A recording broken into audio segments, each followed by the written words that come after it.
So welcome to this poetry reading series on Zoom presented by the Centre des Arts de Stansted. My name, as you already know, many of you, is Shelley Pomerant.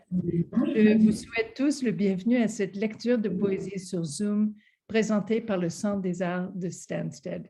This poetry reading comes to you from Stansted in the Eastern Townships, the traditional and unceded territory of the Abenaki people and the Wabanaki Confederacy. We're grateful to be part of a long and proud history of creating and sharing stories on these lands.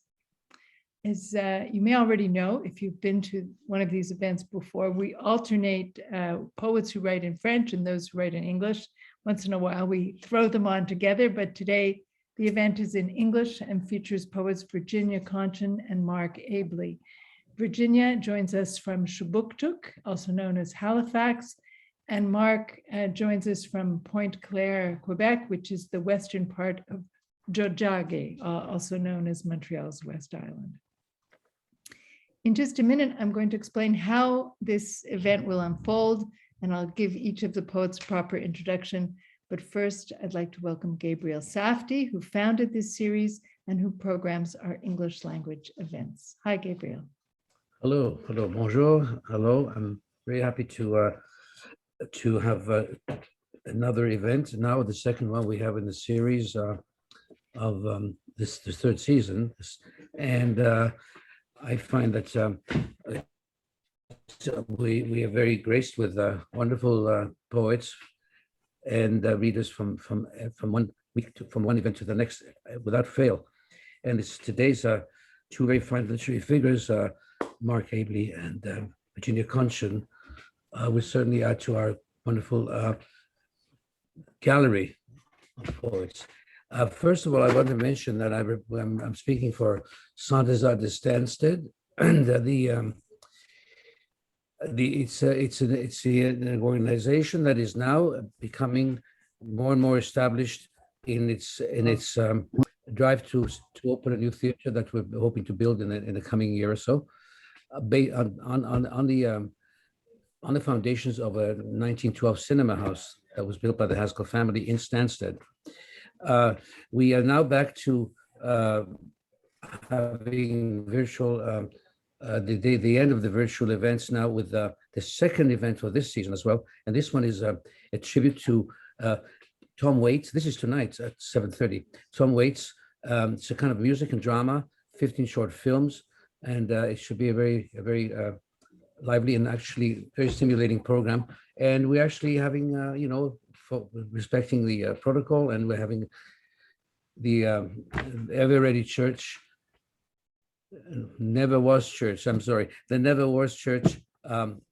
our home for this event. And I must say we will have a very interesting program to follow up. So please check our website for future programs of this season.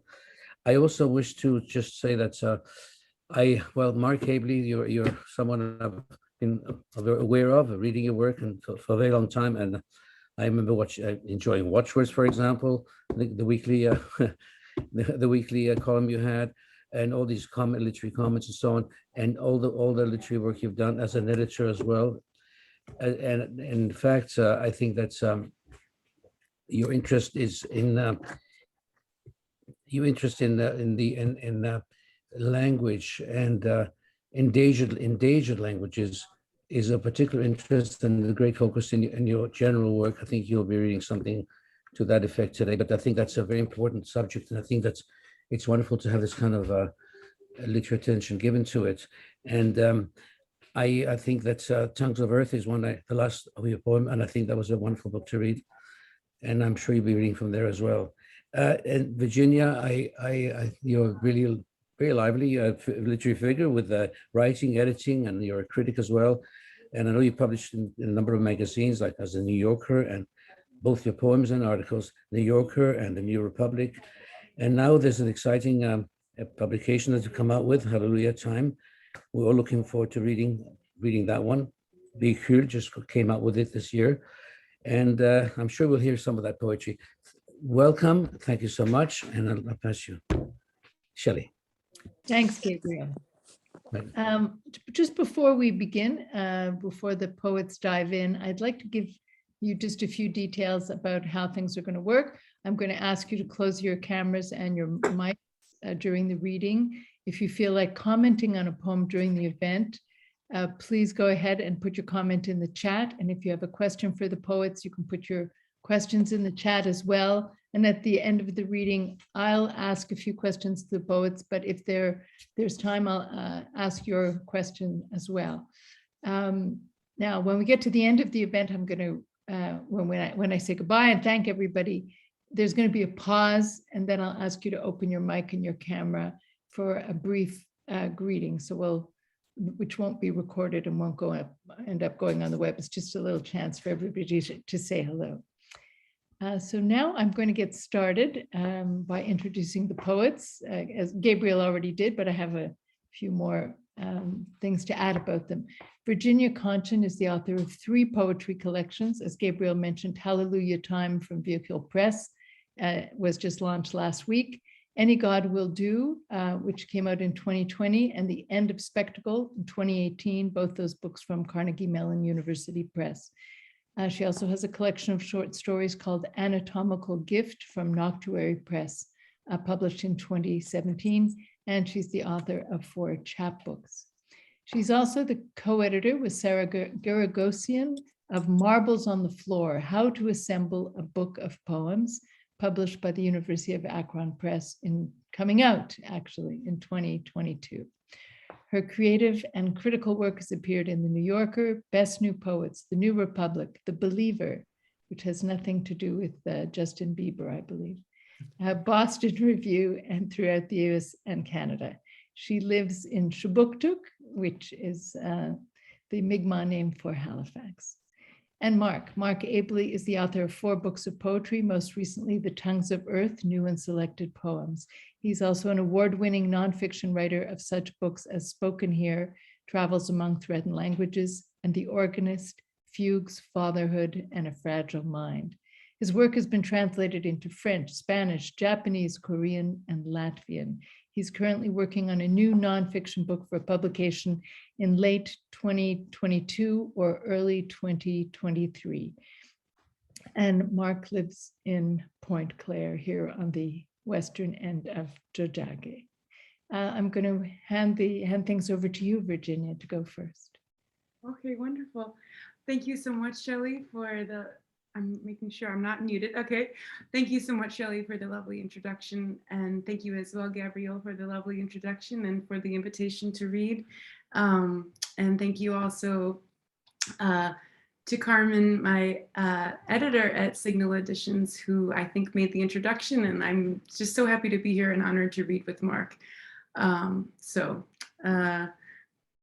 With no further ado, I'm going to read a few poems from Hallelujah Time, which was just published this month with Véhicule Press. And I lived in Montreal for several years before I most recently relocated. And again, it's an honor to read with your series and to read poems from this book. So I'll start with a poem called The Gilded Age.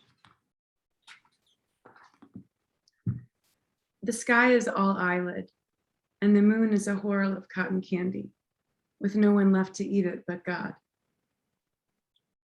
When happiness comes back, it comes back on stilts, on acid, on bended knee. Like a prodigal, like a madrigal, like a boss man, gold chains glinting in the harsh September sun. Fate isn't just an ocean. Some days aren't worth repeating. I planted you in the fecund earth, then waited a season for you to bloom. Slammed door, hard bulb, vituperous species of regret. You want for nothing.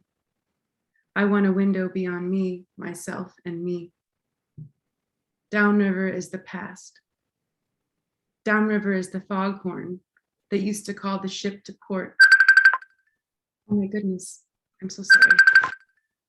I don't know why that's happening. I'm sorry, let me just save this and fix it.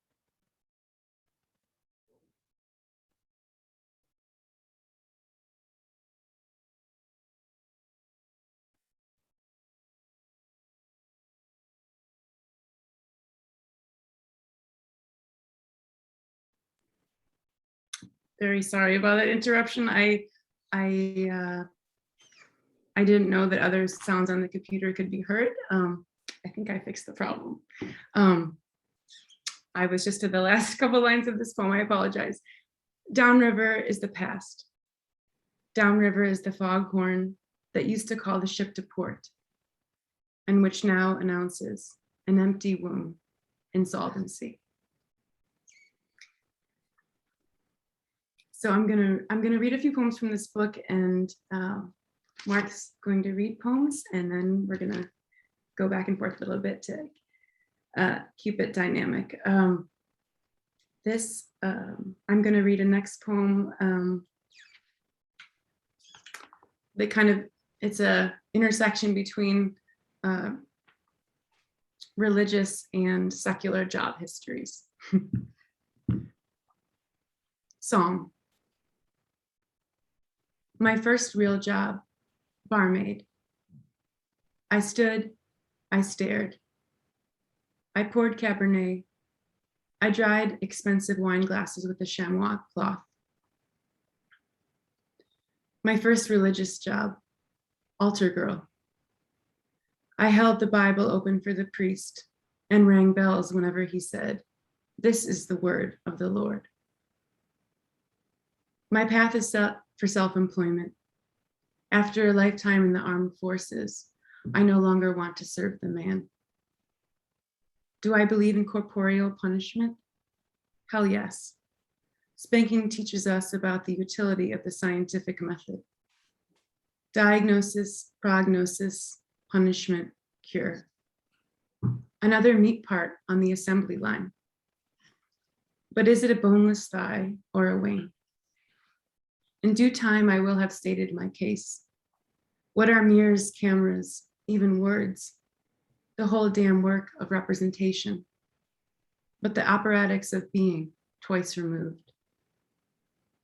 Language is other, and I'm without alibi. Museums kill God, but I will do no harm.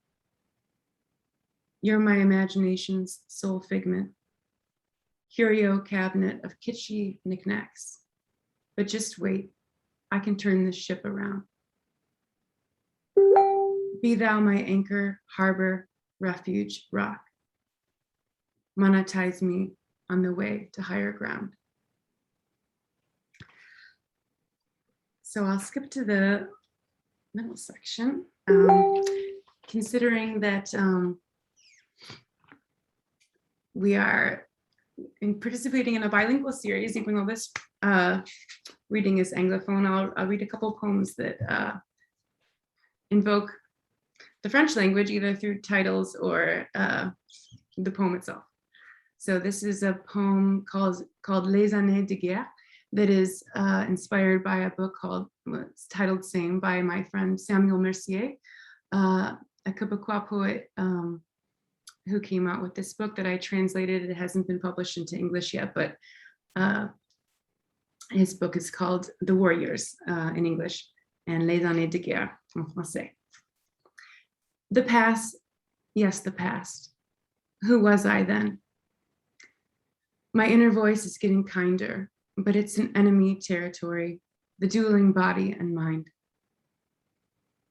Life is poignant and cruel. Why are you staring at me? I'm not a clock, digital or analog. I'm a marsupial born in water, walked over by Jesus in Galilee. But who's counting his awesome miracles? I was happy peeling potatoes in the army, happy with my ration of butter and bread.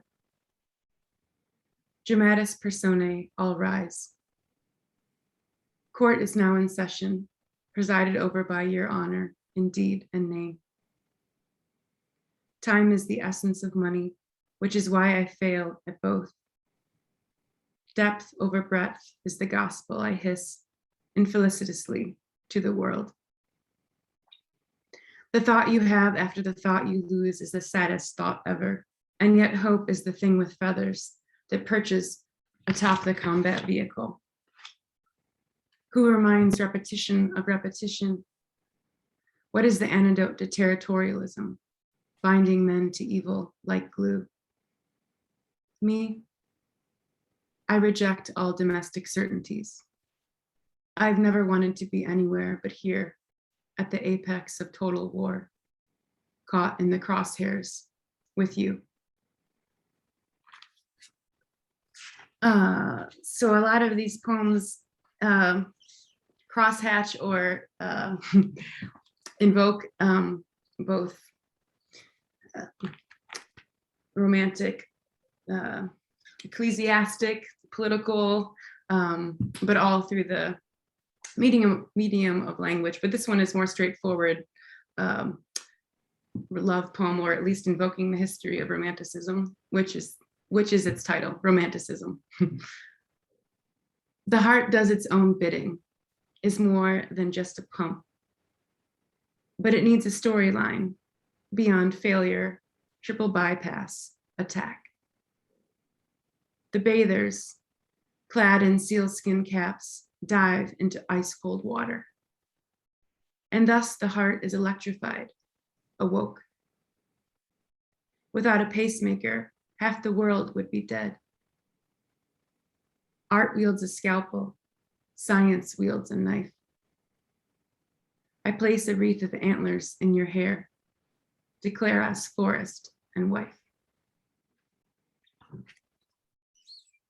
So I'll just read a couple more and I'll pass it over to Mark. This is a love poem in my own fashioning of it. It's called Wheel of Fortune. This world contains many worlds. Why should the law of scarcity reign? Money is symbolic value, a broken palindrome. I make it, I spend it, and like a dumb squirrel, forget to bury it for winter. Memory equals intelligence for many species. Do you know where you hid that bone? I'm not you, and you're not me. This is the origin of consciousness. Am I a citizen consumer or a child of God? Can you give me a day without pain? Yours, the face that tanked ships. Yours, the viable pregnancy. This post isn't performing well. The manufacturing sector has thought of almost everything except the value of an hour. Value me, but not before a thorough appraisal. Be the bodyguard who'd shield my body with your body. Carry me out of this club, draped over your back like a gunny sack, and I will gamble away my one life for you. And I'll just read one more, and also in the theme of love or an occasional poetry of marriage. This is called Epithemalia. Nothing sings so sweetly as silence. My shadow lies atop your shadow, eclipsing each letter I write. After torture, moonlight. After moonlight, grief. There is no word for vanishing in the language I painstakingly learn. Samsara, satori, hyper-real simulacra. I had a raison d'etre, but gave it away. For you, I sat under a yew tree's shade for 1,000 years and did not twitch. I ate only lemons amid a welter of fruit. Love and hate are ordinary amalgams. The true mystery is bequeathed and bereft. To a happy phantom wed until parted upon death. Here is my living hand, digits curled into a posthumous fist. Enter the amphitheater with me. To the usher, call me wife. Hidden star, awaken me. Give me back my life.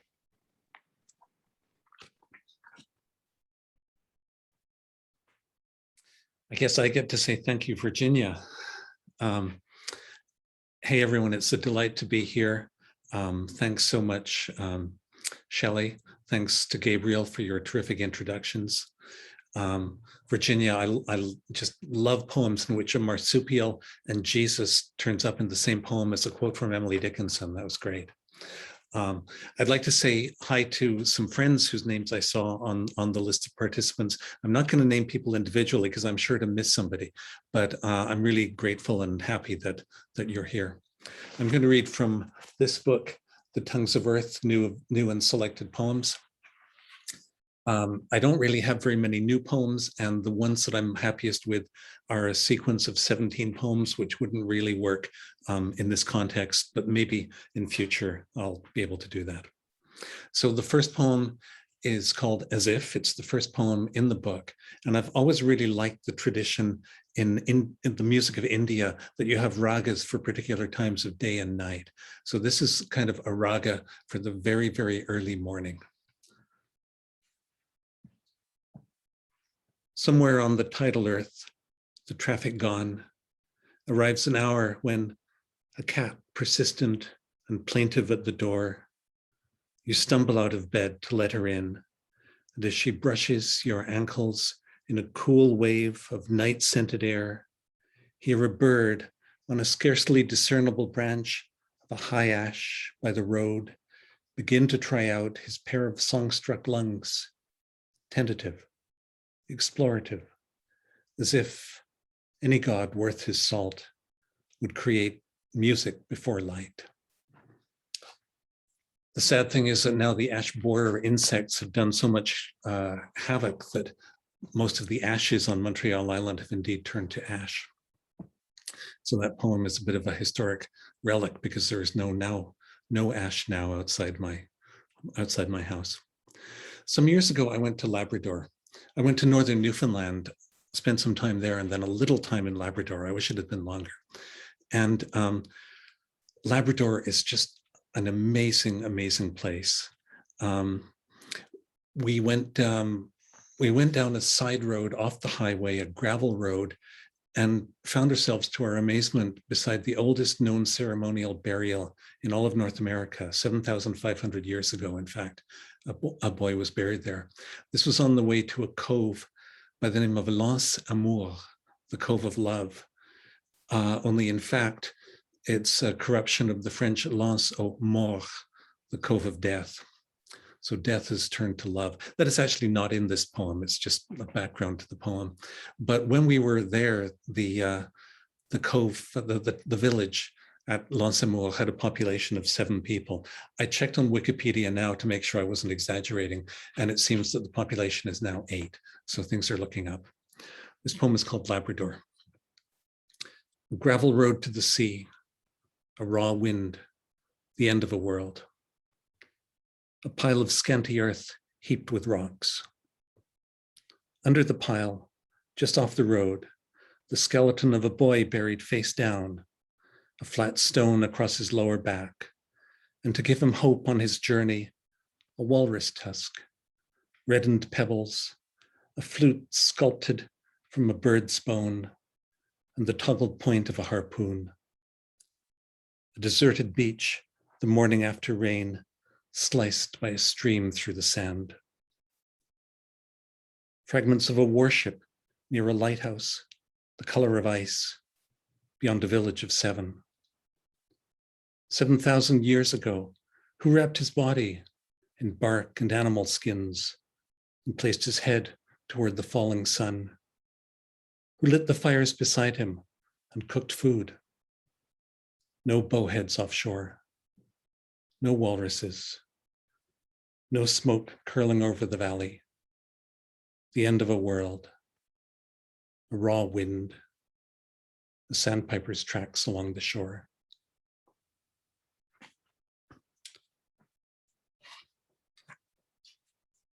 I seem to be, if I'm still a poet, I'm a poet of place, just as I'm a prose writer of place. So this next poem is set across the Atlantic. It's a sort of unconventional sonnet, still 14 lines, but not the traditional 8/6.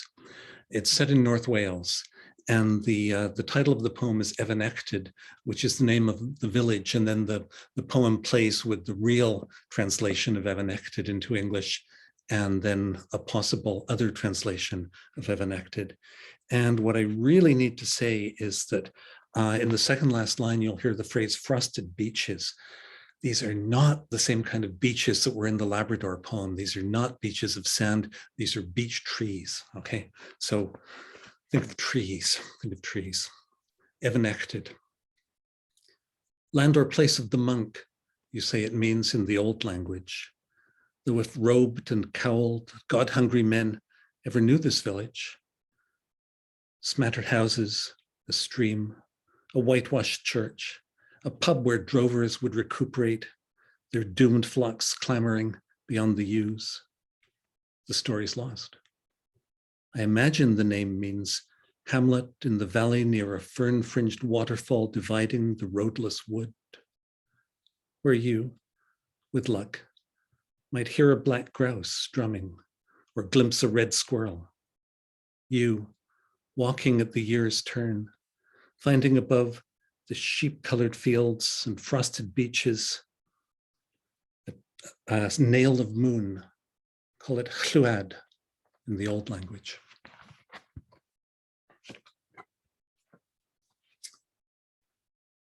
So I'm going to read a poem which I think is easier to take in. I know it's hard sometimes to take in poems, you know, at first hearing, and you feel you're not getting everything. Well, with this poem, there's not really all that much to get. So when I moved to Montreal, after I'd moved to Montreal, at one point I found myself looking at a map of Saskatchewan where I'd grown up. And the more I looked, the more it blew my mind. And I ended up writing a poem which consists entirely of Saskatchewan place names. And hopefully it says something about the history of Saskatchewan, the hopes and the disappointments and the resilience. So the poem, the title of the poem, which is also a place in Saskatchewan, the title is Good Soil. Assiniboia, Patuatak, Missinippi, Nekweaga, Nameless Lake, Wapata, Virgin River, Mistatim, Plato, Unknown Lake, Endeavor, Revenue, Success, Rose Valley, Peerless, Plenty, Paradise Hill, Fusilier, Wartime, Major, Lucky Lake, Livelong, Fairy Glen, Leader, Vanguard, Big Muddy River, Sanctuary, Unity, Charcoal Lake, Stalwart, Conquest, Imperial, Liberty, Crooked River, Old Wives Lake, Holdfast, Compulsion Bay, Snare Lake, Leech Lake, El Dorado, Hatchet Lake, Love, Deception Lake, Big Head, Bitter Lake, Climax, Bone Creek, Namaibin, Kamachawin, Misakima, Purdue, Sisipuk, Forget. Except, of course, Purdue is really perdu and Forget is really forget, but you know, it's just too good to pass up the chance to do that. And the last poem I'm going to read before I hand it back to Virginia is a poem that Gabriel mentioned. It's called Glasperion. It's an elegy for endangered languages in 5 parts. The parts aren't too long, don't worry. And I just want to say about this poem that part 1, which is set in the Caucasus Mountains, and part 2, which is set in New Guinea, both of these are hotbeds of languages. New Guinea has 900 languages. Both of these, the stories in these 2 parts are fictional. In part 3, the little anecdote I mentioned is real. I was told on good authority that the last speaker of the Wendat language lived in a suburb of Detroit. And part 4, which quotes the Norn language that gives the poem its title, there was indeed a ballad collected in Norn in the late 18th century. And then the 5th part again is a dream, if you like, is a story. So Glasperion. Shakespeare was an upstart, Dante a dabbler, compared to Shamil Bakhtashani, he of the Snow Peak sagas, the quince blossom love songs, and a leopard's argument with God. Not a word of his work was dipped in printer's ink, and most of it is long forgotten. Little wonder that the master lived and died in the Archi tongue, spoken in a single wind-burnt village where Dagestan falls toward the sea. The language pleasured Shamil like a lover, giving him poetry without an alphabet, listeners without a page. His grave is rumored to lie among the roots of an apricot tree on the scarp of a Caucasian mountain, where, if you believe the villagers, once a month, the wind recites his lyrics. She flew from Boston to Port Moresby for this, an outboard ferry ride past a dripping wall of trees to a yet unstudied village where the Mumbum language survives. The wall splits open. She clambers out and strides from the dock, escorted by a flock of blue-winged parrots, to find the gathered islanders seated on the red soil beside a reed-thatched bar, watching Fatal Attraction on satellite TV. Reason tells me it doesn't matter if the final speaker of Huron goes gray in a suburb of Detroit where nobody speaks a syllable of his grandmother's tongue. Reason tells me it's not important if Basque and Abenaki join the dozens of unproductive languages lately disposed of. What's the big deal? Where's the beef? Reason is scavenging the earth. More, more, it cries. You can't tell it to use imagination. You can't ask it to listen to the absence of Norn. Tega du meonur Glasperion kira friend min. If you take the girl from the glass castle, dear kinsman of mine, so a voice claims in a Norn ballad, plucked by a rambling scholar off the lips of a toothless crofter he found on a Shetland island in 1774.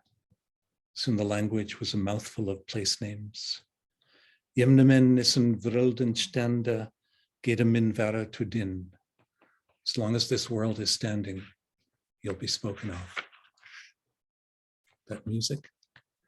It's only wind bruising the chimes in a crystal fortress high on Mount Echo.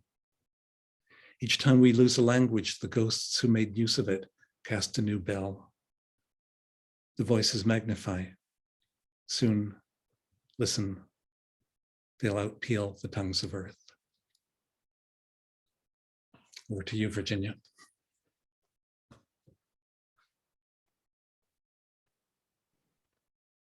Thank you so much, Mark. I loved your reading, and I feel many synchronies, even though they might not be obvious on the surface, between our writing. And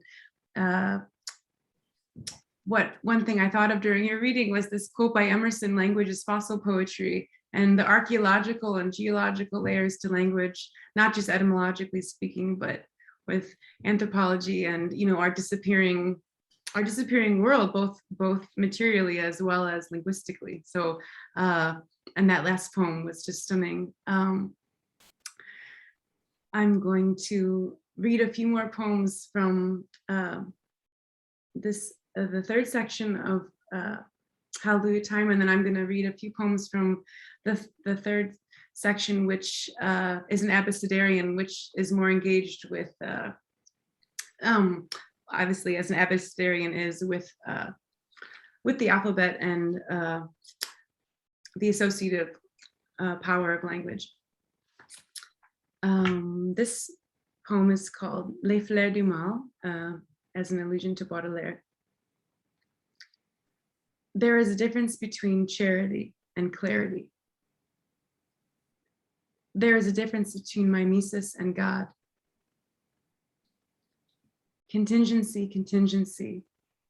Who can bear the cruelty of winter? That consummate objet d'art. I am still glued to myself.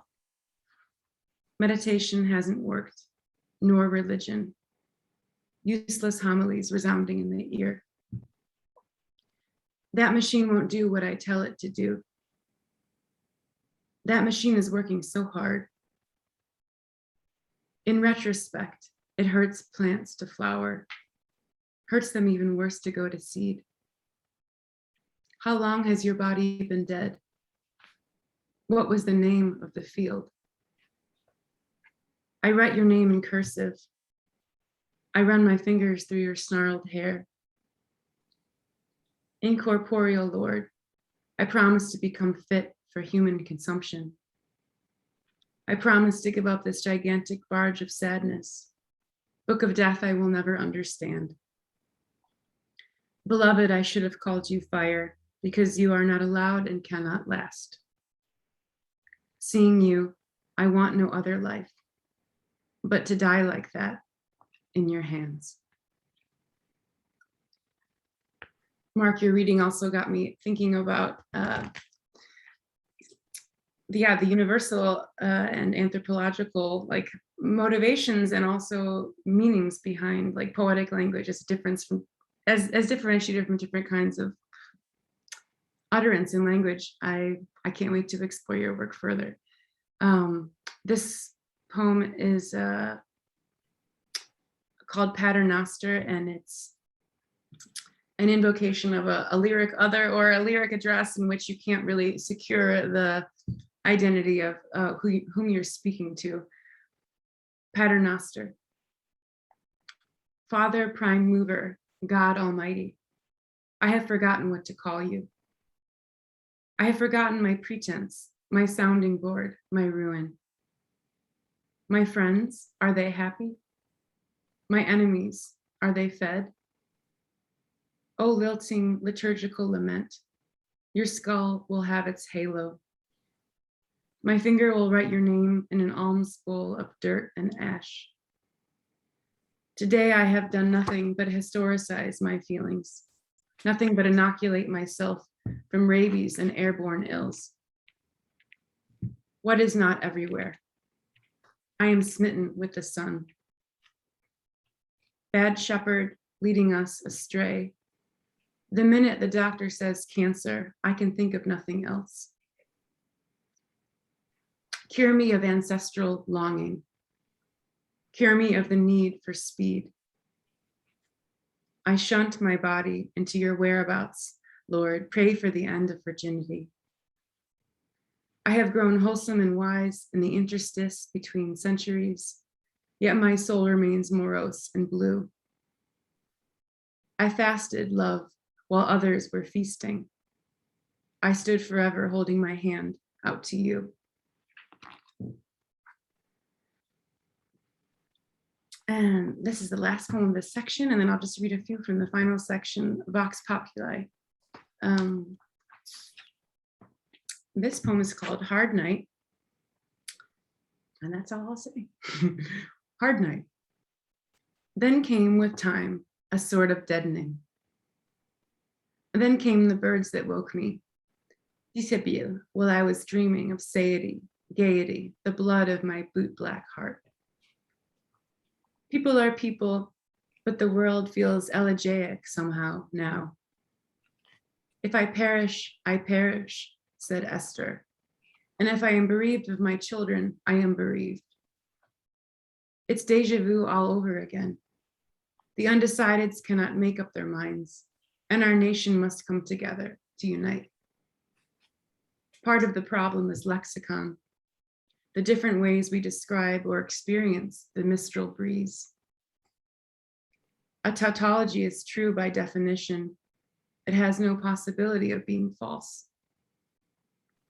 We ask from God what we ask of art, to be changed. We ask to be more than frantic bleats, enduring a steady rhythm of whips. What is there to say of earth? It seeks redress, but silently. Who can translate the forked tongue of the plow, the lathe, the scythe? I am not a man-made implement. This, the autobiography of a life. And I know everyone's muted, but I was going to ask if anyone wanted to call out a few letters of the alphabet that I would read. If anyone wants to unmute themselves and suggest a letter, otherwise I have a few picked out.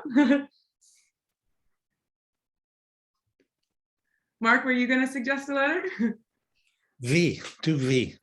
Okay, let's start near the end. Okay, which is the title poem of this section.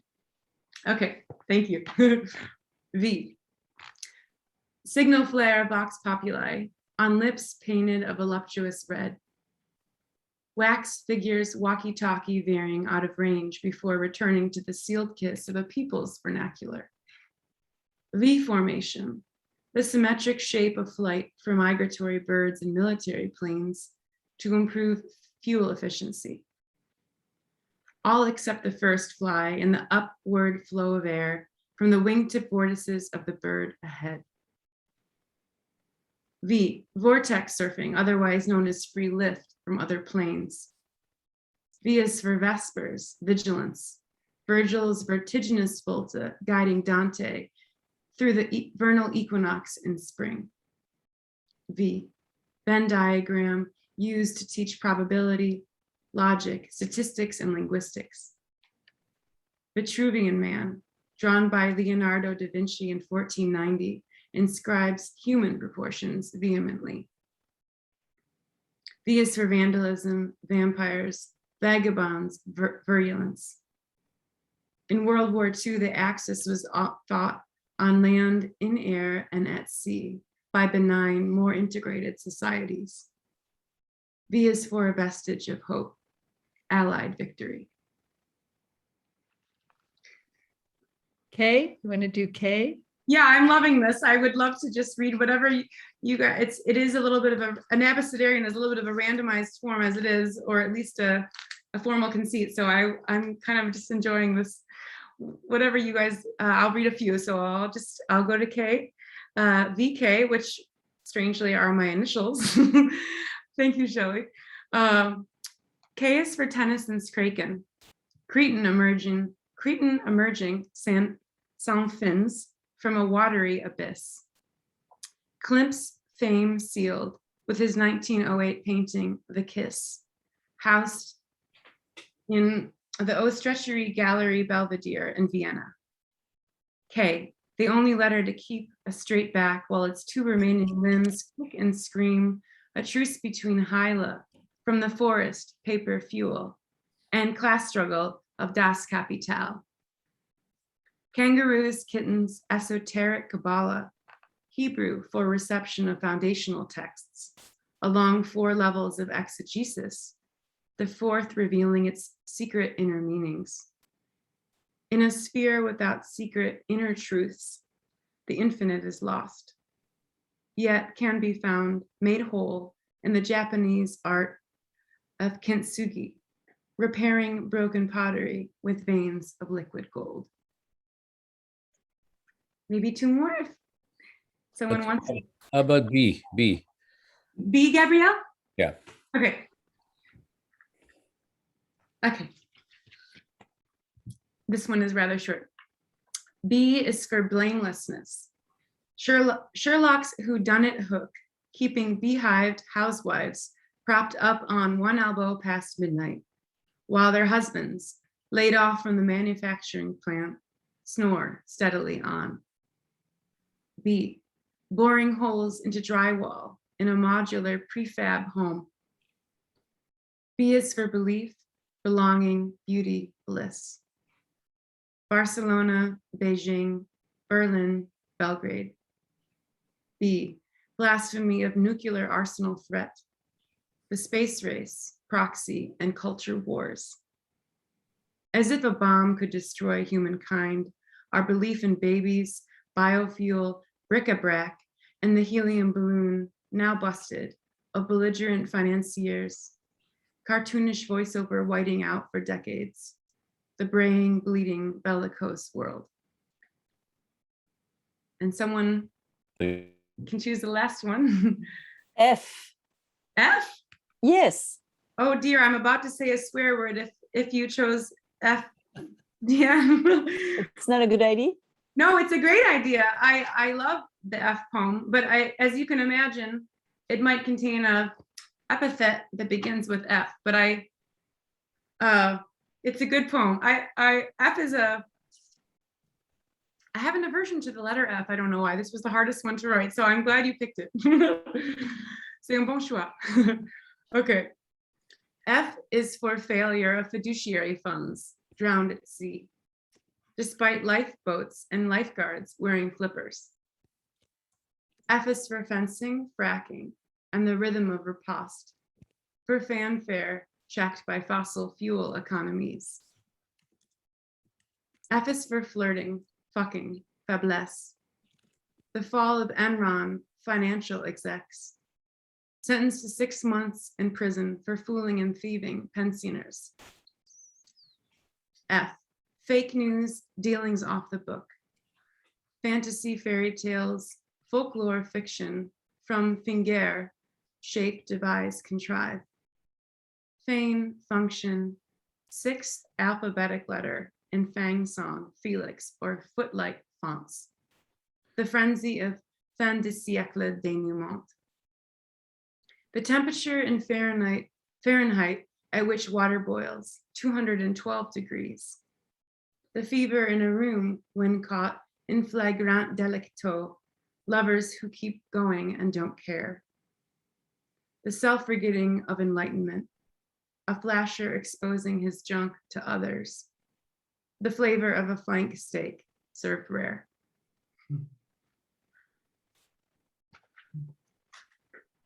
Thank you everyone for volunteering those great letters. I don't know if we made an acronym, but if we did, I'm looking forward to further exploring that. And I'm also looking forward to your poems, Mark. I guess all I can say is now we're feeling freaking fantastic. All right, hi everyone again. Thanks, Virginia, that was great. So I'm going to read 5 more poems. And the first 3 have to do with the natural world one way or another. The first poem I read was called As If, and it was kind of set in Pointe-Claire, if you like. I have to say not too many poems are set in Pointe-Claire. It is not renowned as the most poetic part of the world. But here's another one that I wrote as a result of seeing the swallows and the purple martins that there are along the waterfront, along Lakeshore Road in Pointe-Claire. The city has put up these houses for purple martins and tree swallows. And this year it was great. There were purple martins, there were tree swallows, and there were also barn swallows. And I've always loved these. I guess these are really my favorite birds. So, you know, there was the old saying, one swallow makes a summer. This is a poem not so much about summer, but it's called One Swallow. Veering and skittering a wing's breadth above grass and cement, indifferent to risk, gone before an eye can follow.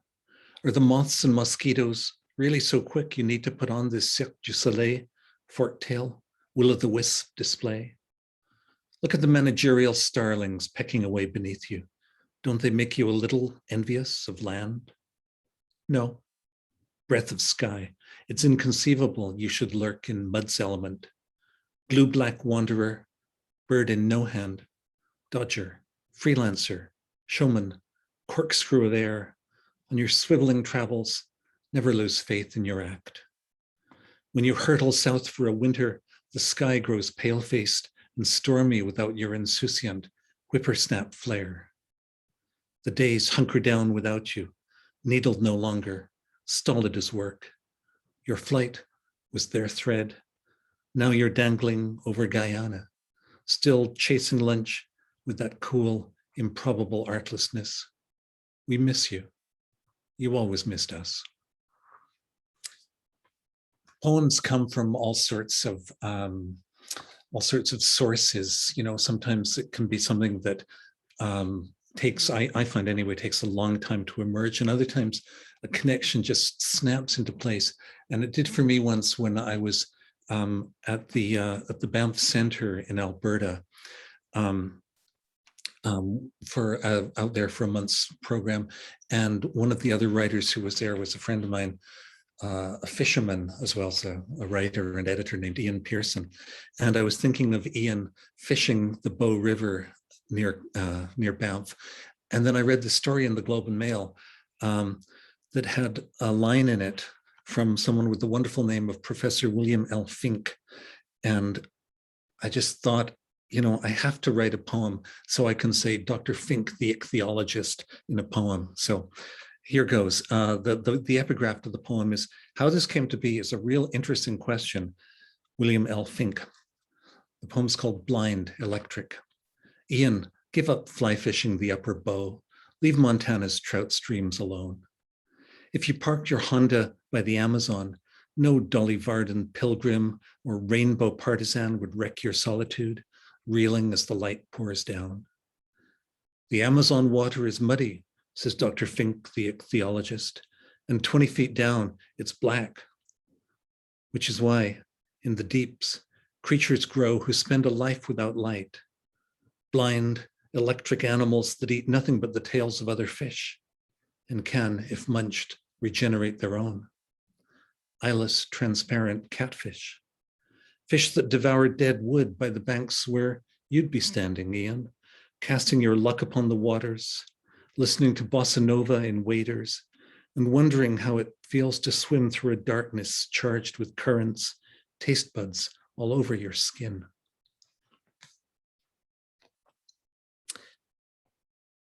And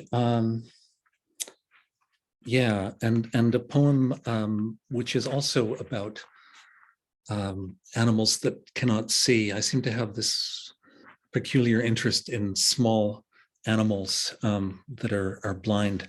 All over the world, there are these limestone landscapes, karst landscapes, they're called. There's one in Croatia where there's a kind of blind salamander that lives, and it goes by the name human fish. I've always wanted to put that in a poem, but I never quite managed it. But there's another one in Texas, in a place called Honey Creek, and in English it goes by the name of Honey Creek salamander. For some reason, I think this is probably a mistake, but I gave the poem the Latin name of the fish. So the poem, the salamander, I'm sorry. So the poem is called Eurycia tridentifera, which is probably the worst title I've ever written, but here it is.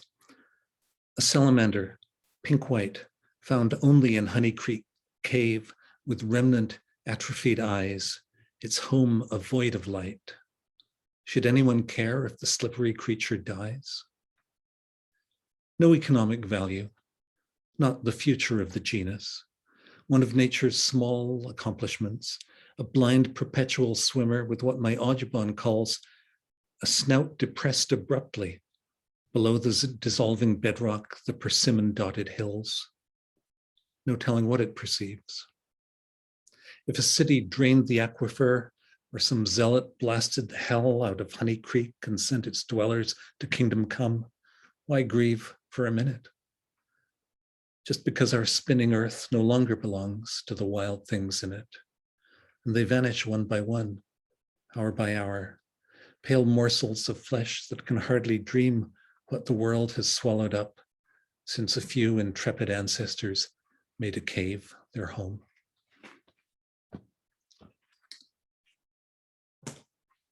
And now I'm going to shift tone kind of abruptly and read one that I actually wasn't intending to read, but I think, Virginia, it's kind of a companion piece or answer or whatever to the Paternoster poem you read.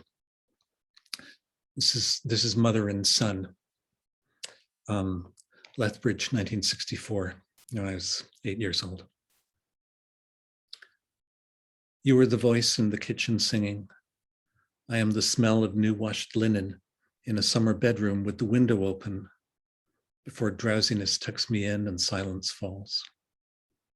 You are the ladies' book club member. I am the furtive reader of Anatomy of a Murder. You were the steady towel beside the bathtub, the avid hands that grasp a gold report card. I am the dripping body. I am the reported gold. You were the heavy-lidded tears battling tears at Mr. Abley's new absurdity or old tirade. I am the spiteful giggler. Together we conspire. You were the warm front. Mr. Abley is the cold front. I am the weather's edge. You are the crucifix above a bookshelf. I am the word made flesh. You are all memory. I am all forgetting, all struggling to forget. You are the sleepless presence waiting. I am an absence waited on, moist fear withdrawing into new washed lemon sheets. I overhear your love song by the counter, and my small heart thumps assent. And the last poem I'm going to read is called After Pinocchio. Pinocchio is the children's story I most hate. I was given a copy of Pinocchio by friends of my mother's when I was a little boy, and it scared me shitless. And when I had children myself and thought about reading that book to them as I did some other of my children's books, I realized I did not want to inflict this evil tale on them. So this is a poem in actually 7 short parts. They are short, don't worry, called After Pinocchio. I recall the fear. I recall the green-faced devil who gripped Pinocchio in a fist ready for the boiling oil. But now it's bedtime, I was told. We'll read another chapter tomorrow. Sweet dreams, my dear. In the wake of Sir Serpent's lithe tongue and bloodshot eyes. Sweet dreams, when a bearded grown-up means to roast a boy. This is what happens if we lose control. This is what happened after weeks of play. This is what may happen to you. He frolicked with his friends on Pleasure Island until the day he awoke and found his ears a furry burden on the scalp. Then his hands and feet turned into hooves. As he bucked with fright, his skin was hide. A tail began to swish beside his rump. He opened his mouth to cry in fury, but the only noise was a bray. This is what will happen to me. I felt in the darkness of my room. If I'm bad, it's evil to have fun. It must be normal to obey. Each time he lies, his wooden nose grows more and more erect. Only if he speaks the truth can he enjoy neglect. Honesty shrinks the boy's condition to manageable size. The lesson, call on fantasy to make an organ rise. You're bundled into a cell. You flabbergast the fish offshore. Ne'er-do-wells urge you to sin. Though bred like no other boy, you will die if you must for your father, such a faithful, only son. Then you'll rise again in flesh. Where have I read all this before? To feed the moral, the plot has to lead the child into temptation. If he refuses, there might be nothing to say. No wood to turn flesh. What's true to life, I guess, is how everyone suffers. In the rough Italian, before Disney smoothed the waters, father's lost at sea. Pinocchio kills the cricket. The fairy dies of grief. The fox goes lame, the cat goes blind, and Pinocchio's best friend, young Trouble, who becomes a donkey, gets beaten like a donkey. He's a worn-out nag when he dies. And the boy who sees all this is a puppet. He has free will, he thinks, the way we all do. How would I rewrite the story? Get rid of the blue fairy, the unfortunate fox and cat. Get rid of the knowing cricket. Away, away with all that. Get rid of the saltwater monster, the reptile, the donkey boys. Get rid of them all but Pinocchio and multiply his joys. Allow him his raucous innocence, his rude brand of fun. Allow him to keep his father if Geppetto accepts a son who may not follow orders and won't be whittled away by anyone who sees pleasure as the herald of decay. That's it. Thank you very much. Shelley, back to you. Here I come. I never liked that story either. And I feel so much better now that I know it's okay to dislike it that intensely. Thank you so much, both of you. That was great. I should just mention, I don't know whether you saw Virginia, but somebody wrote here that they were loving Kay. Polly Bentley wrote. And she wrote, you were I guess the series, she's talking about a whole new world for me, place and poetry, thank you. And she's in Derbyshire in the the UK. So that's Oh, really nice. lovely. Yeah, no, I didn't see. That's such a lovely comment. I'm so thrilled that you liked it. I didn't pick, by the way, I didn't pick after Mark picked V. I didn't think about K being your initial. That was a total fluke. So These randomized experiments have a way of having a logic of their own, right? Really, that's so true. Actually, Mark, you mentioned something that I was planning to bring up in the discussion now, and I'll keep it short because I know we've been here for quite a while. But I'm really always curious about how a poem comes into being. And you mentioned that sometimes something just comes up quickly, but then sometimes it takes a very long time to really come to fruition.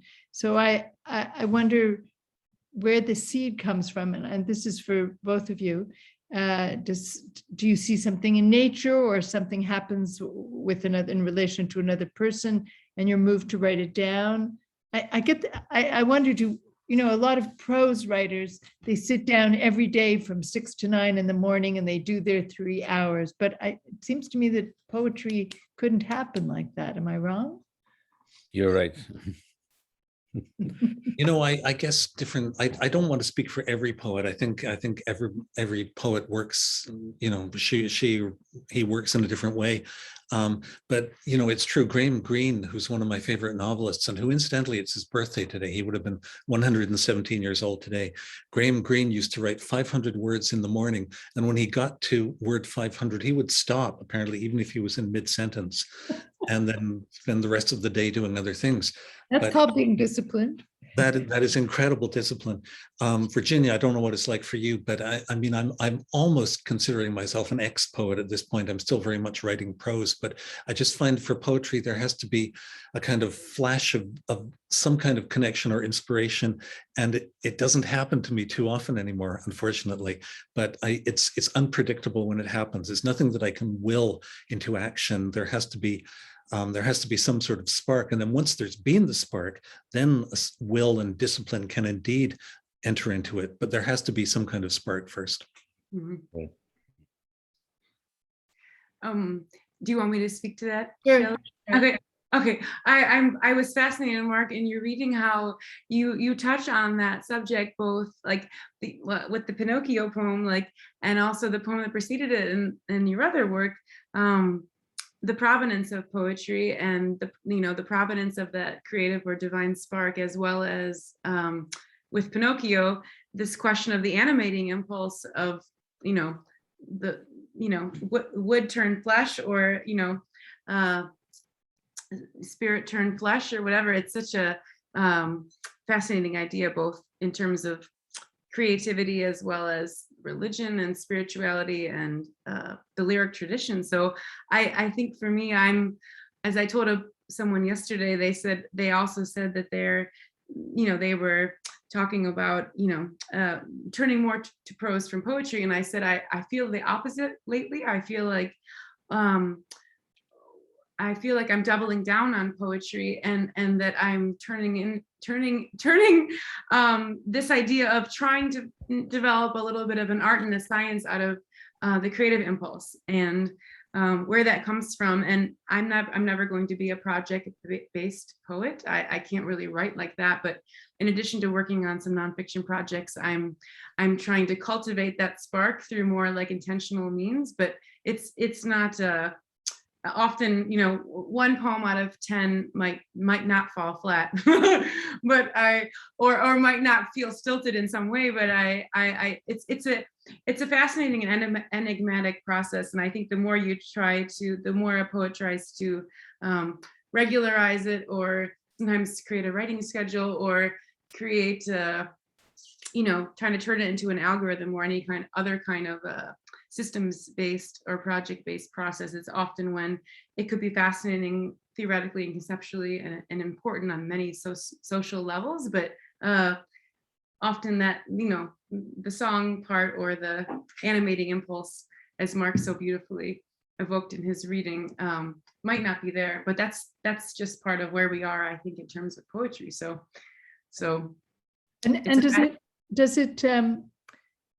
is it a long process for you? Do you keep going back and working on poems? Is there a kind of metamorphosis? Not really for me. I do have some longer poems. But I mean, is it over a long period of time? I mean, do you go? Yes, I have some poems that didn't come to completion for, you know, over 5 or 6 years. But I think for the most part, I edit quickly as I write, and I go through maybe 5 to 10 drafts, but I don't try to. I try to keep a little bit of a delicate touch in terms of editing, because I think if I overthink it, you know, whatever spark of whatever provenance that spark was might be killed by over editing or overthinking. But editing is required, so it's a little bit of a it's like the right hand should never know what the left hand is doing, and yet it also should at the same time kind of process. I don't know if Mark would agree with that. There's only one way, Virginia, in which I've got, got an advantage over you, because your work is so terrific, but you haven't yet put together a selected poems the way that I have. And I found, to answer Shelley's questions, when I was putting together the selected poems, I went back to some of the ones that I'd written, 20 or 25 years earlier. And some of them I thought were okay, and I put them in. But there were two that I really feel frustrated by in retrospect, because I edited them, I changed them. I think in some ways I made them better, but I didn't make them good enough. So they're in this book of selected poems, but I don't think they entirely work. And part of the reason is that for me, poetry tends to be, anyway, in most poems, the rhythm is incredibly important. I mean, of course, there can be prose poems, there can be poems like the list of names that I read, where the rhythm is not quite so important. But a lot of the time, it's the rhythms of the poems have to be just right. And I could see that words were wrong, or that images weren't quite working, and I could fix that, or up to a point I could fix that, 20 years later, 25 years later. But I couldn't always get back the kind of rhythmic intensity that I had when I was writing the poem. And I think those are the ones where maybe it doesn't altogether work, to my chagrin. Oh, that's fascinating. The way that rhythm changes throughout the compositional process. Yeah. Fascinating. Actually, I people will leave when they have to leave, but I have a few questions for you. What happens when you work with an editor? I mean, how does somebody, and Mark, you've been an editor of poetry, how does one edit someone else's poem? That's very mysterious to me. Actually, I've edited prose far more than poetry, so I can't really answer that too much from the perspective of an editor. As someone who has been edited, the editors I had from my poetry were usually people who worked with quite a light touch, and I wish in retrospect maybe they'd been a little harder on me. But it's a question of looking for the lines that maybe don't quite work. It's all the things you'd expect, the images that are somehow sticking out, maybe not for the right reasons. And it's also, and of course I totally defer to Virginia on this, it's a question of organizing and arranging the poems so that they fit together seamlessly, unless you want them to fit together seamfully. And you, Virginia, you've just been working with Carmen Starnino? Yes.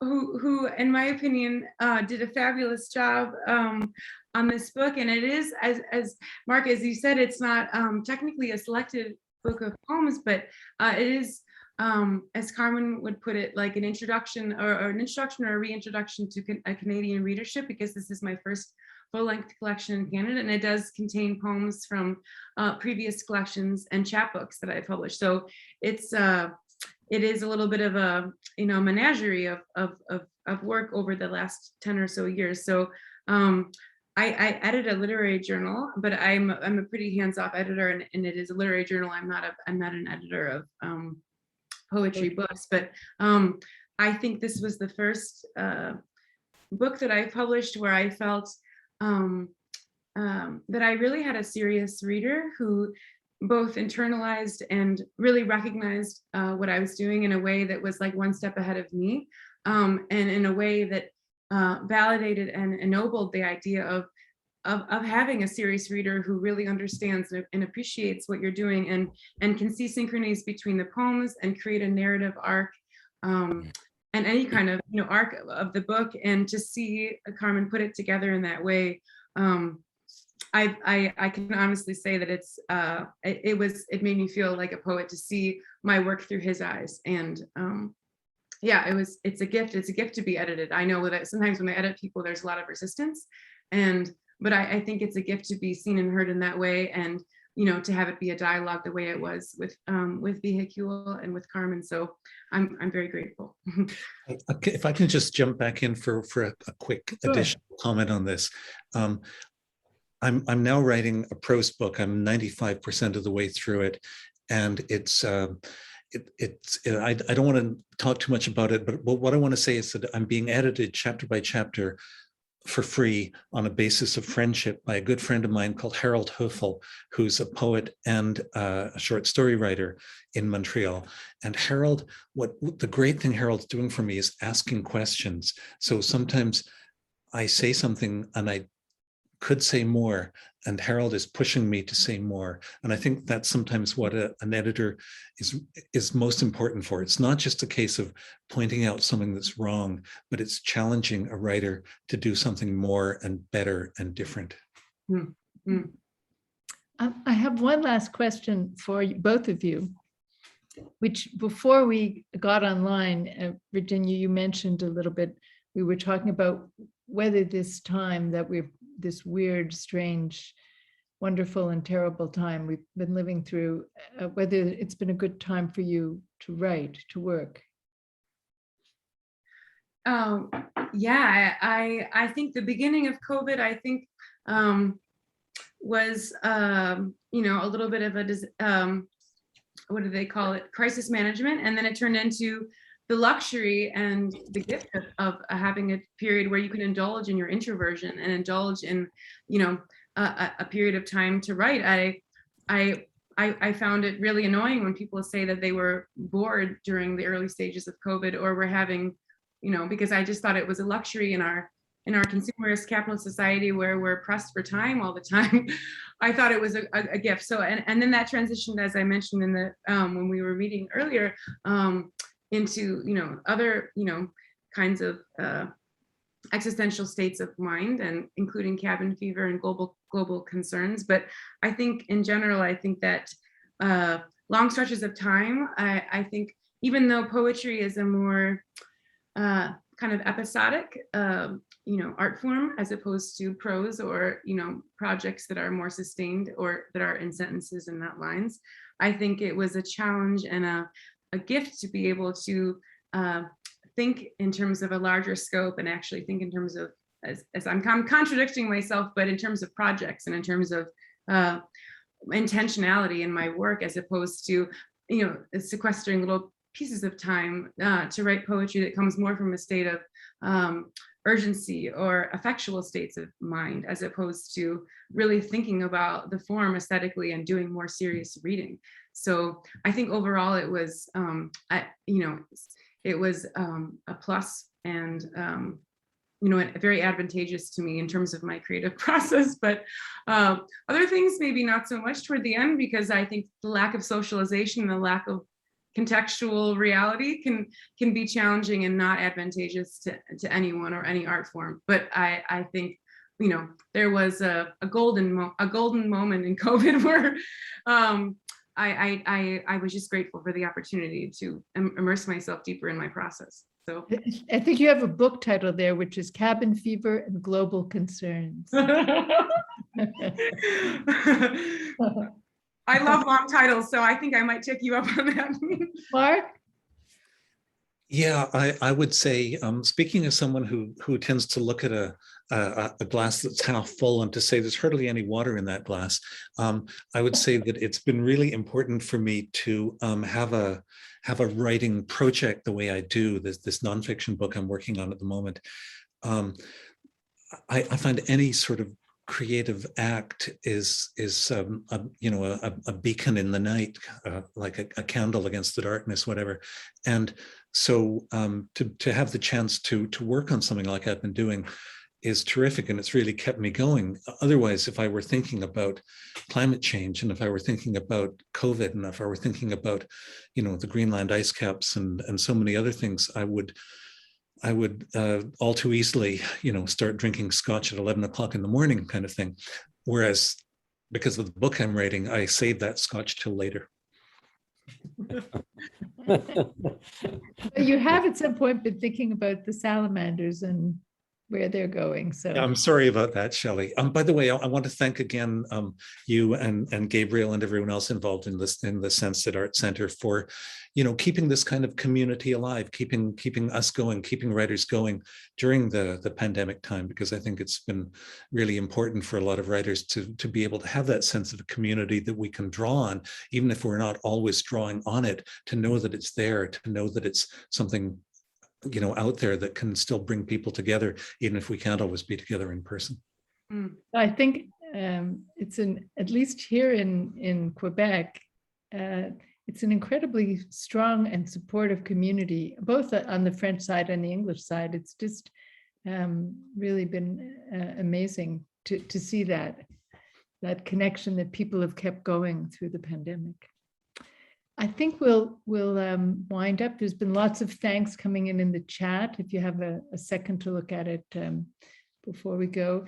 So I'd like to just thank the whole team here, which is Diane Réchambad, Luz Couture, who unfortunately wasn't here with us today because she's preparing tonight's show, Gabriel Safty, Sarah Giragosian, and I'm Shelley Pomerantz. And if you want to listen to any of the events in the series, you can go to our YouTube channel for the Centre des Arts de Stansted, and you'll see the link in the chat section, and you can look on the Facebook page of the Centre des Arts de Stansted where the readings are posted. Our next reading is Saturday, October 16th at 4 p.m. with poets Germaine Beaulieu and Hélène Lépine, reading from their work in French. And I hope you will join us then. I'll say thank you and have a lovely evening. Oh.